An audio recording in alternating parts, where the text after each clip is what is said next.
Hello everyone, dear students. आज हम next topic revise करने जा रहे हैं जो है effect of speed on mass and electric charge. आज हम इस बारे में सोचेंगे, देखेंगे कि क्या स्पीड की वजह से मास चेंज होता है या इलेक्ट्रिक चार्ज पे कोई इफेक्ट पड़ता है। स्पीड का चार्ज अगर बहुत तेज चल रहा हो या मास बहुत तेज चल रहा हो तो क्या उनका चेंज भी होता है। वैसे अभी तक जो आपकी नॉलेज के हिसाब से मास को हम ये कहते हैं कि ये कांस्टेंट है। मास कांस्टेंट रहता है और वेट जो है वो बदलता रहता है। पर हम आज आइंस्टीन की रिलेटिविटी थ्योरी के हिसाब से ये बताएंगे कि मास जो है वो चेंज होता है, और उसका मास जो है किसी बॉडी का कितना होता है उसका फॉर्मूला पढ़ेंगे कि कब कितनी स्पीड पे मास कितना होगा। मतलब कांस्टेंट नहीं रहता, तो कांस्टेंट हो तो फिक्स वैल्यू बता ही दी जाए उसकी। पर जो चीज़ कांस्टेंट नहीं है वो वेरी अगर करती है तो वो किस हिसाब से वेरी करती है, वेरिएशन आता है, उसको हम देखेंगे। तो हमने कहा according to the special theory of relativity. ये स्पेशल थ्योरी ऑफ रिलेटिविटी क्या है? ये आइंस्टीन की बहुत बड़ी मतलब कि एक्सप्लेनेशन है फिजिक्स की दुनिया में, जिसने फिजिक्स के बहुत सारे लॉज को चेंज कर दिया था। उससे पहले वाली सारी फिजिक्स को हम क्लासिकल फिजिक्स कहते हैं, और जब आइंस्टीन ने स्पेशल थ्योरी ऑफ रिलेटिविटी को हमें समझाया, उसके रूल्स बताए, जैसे कि हम ये पढ़ने वाले मास का रूल, तो उसके बाद फिजिक्स के कई लॉज में काफ़ी चेंजेस आए और उसके बाद हम फिजिक्स को क्या कहने लगे? क्वांटम फिजिक्स कहने लगे, जो आज तक का मतलब सबसे डिफिकल्ट सब्जेक्ट माना जाता है साइंस की दुनिया। अब हमें कहते हैं according to special theory of relativity the mass of body increases with speed.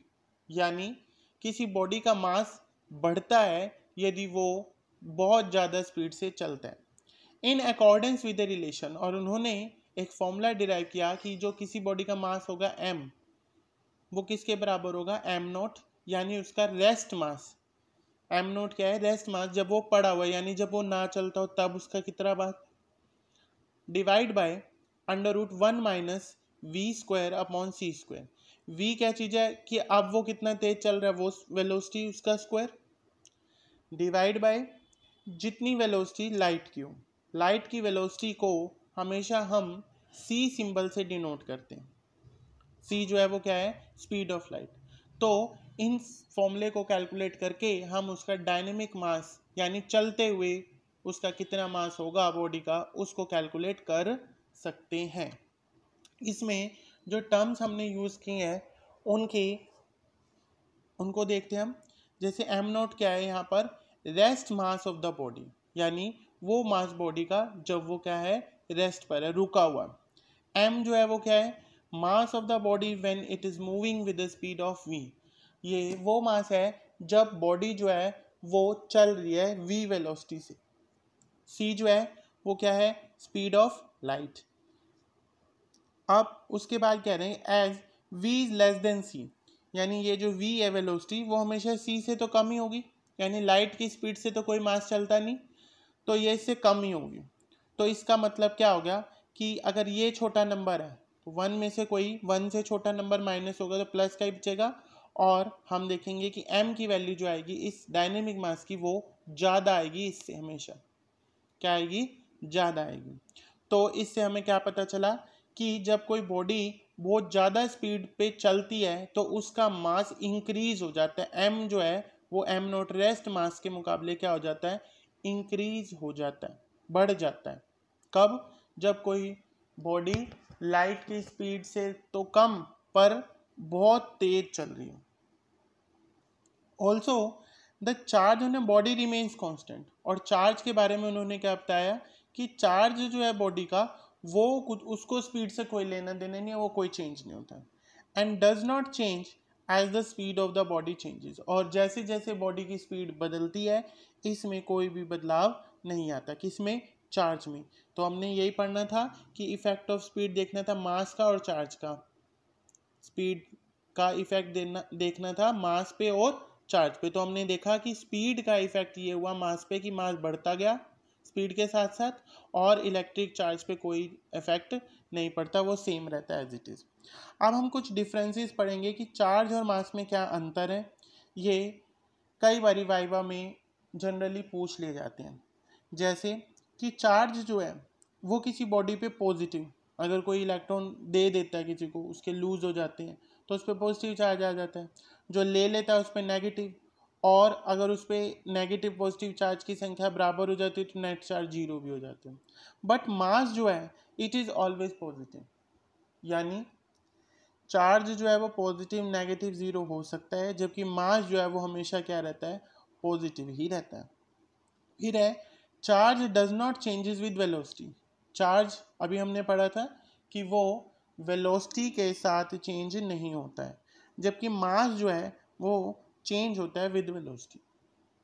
फिर उसके बाद चार्ज इज क्वांटाइज्ड, यानी चार्ज की वैल्यू जो है वो क्वांटाइज होती है, इलेक्ट्रॉन के चार्ज के कुछ मल्टीपल हो सकती है, बीच का चार्ज नहीं हो सकती, यानी एक इलेक्ट्रॉन जितना चार्ज, दो जितना, 2000 जितना, 4000, मतलब यूं नहीं, 1.5, 3.5, 5.5, पौने 7, इस तरीके के चार्ज नहीं हो सकते।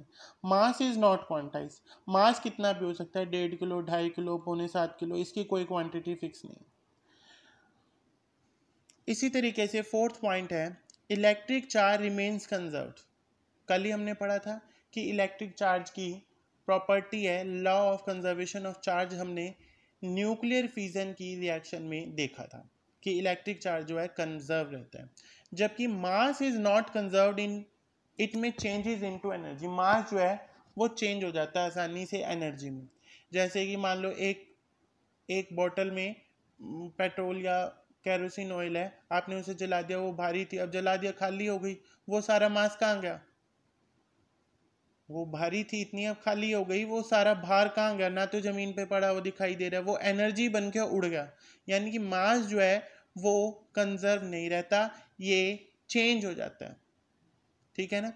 फिर है fifth point, charge can't exist without mass, यानी चार्ज है तो किसी बॉडी के ऊपर ही होगा, अकेला चार्ज हवा में ऐसे नहीं होता, वो किसी बॉडी के ऊपर ही एग्जिस्ट कर सकता है।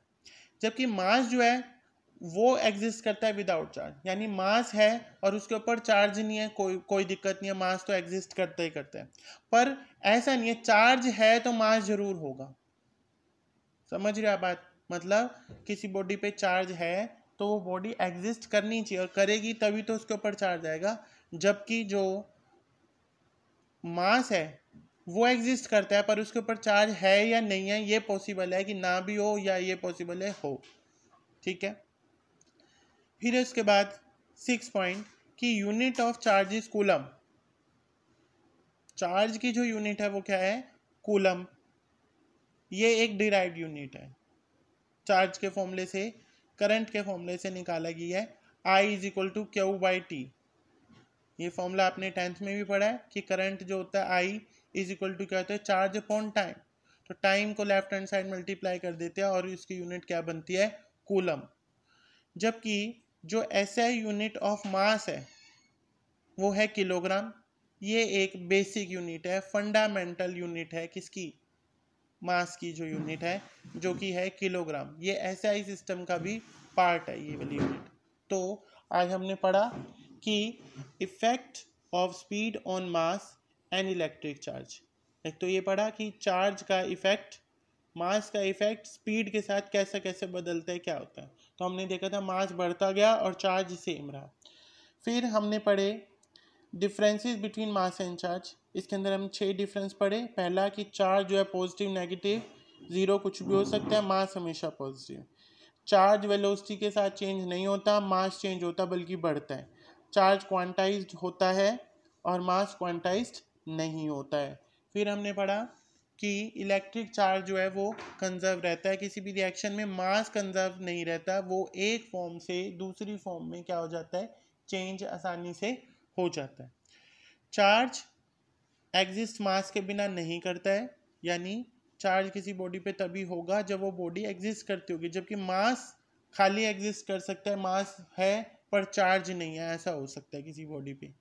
फिर है unit of charge is coulomb. Charge की यूनिट जो होती है वो कूलम होती है। और जो कि एक डिराइव्ड यूनिट है, बनाई गई है। और एसआई यूनिट जो है मास की वो किलोग्राम है। ये एक फंडामेंटल यानी बेसिक यूनिट है, बेस यूनिट है, जो एसआई सिस्टम में जो फंडामेंटल क्वांटिटी है उसका पार्ट है। तो आज आप इन दोनों कॉन्सेप्ट्स को अच्छे से पढ़ लेंगे। Thank you.